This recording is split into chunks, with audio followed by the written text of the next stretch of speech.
आरोप झाला तेव्हाच राजीनामा द्यायला पाहिजे होता, असं काँग्रेसच्या नेत्या यशोमती ठाकूर यांनी वक्तव्य केलंय। चाकणकरांवर काय कारवाई करायची ते पक्ष ठरवेल, असं मंत्री छगन भुजबळ यांनी म्हटलंय। माझं असं मत आहे की त्यांनी राजीनामा दिला, चांगली गोष्ट आहे। त्यांनी पहिलंच द्यायला पाहिजे होता राजीनामा। आरोप जेव्हा झाले तेव्हाच द्यायला पाहिजे होता आणि त्यांच्या सकट अजून भरपूर सारे मंत्री त्या ठिकाणी आहेत, त्यांचे पण राजीनामे व्हायला पाहिजे। दीपक केसरकर त्या ठिकाणी होते, त्याच्यामध्ये 7-8 मंत्री आहेत, चंद्रकांत दादांचं नाव त्या ठिकाणी येत आहे। तर हे सगळे कोणचे नाव आहेत, होम मिनिस्ट्रीला मी सांगायची गरज नाही आहे की कोणचे नाव आहेत, कोणाकोणाचे व्हिडिओ आहे, कोण जाऊन तिथे ते पाद्यपूजन करत होतं, त्यांचे सगळ्यांचे नावं घ्या आणि त्यांना राजीनामा द्यायला लावा।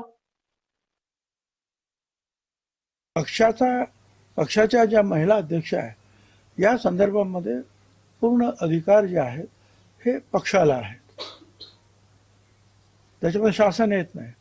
आता त्या बाबतीत काय करायचं आहे ते पक्षश्रेष्ठी आहेत, आपल्या उपमुख्यमंत्री ताई आहेत, सुनेत्रा ताई, ही सगळी मंडळी बसून चर्चा करतील आणि ठरवतील।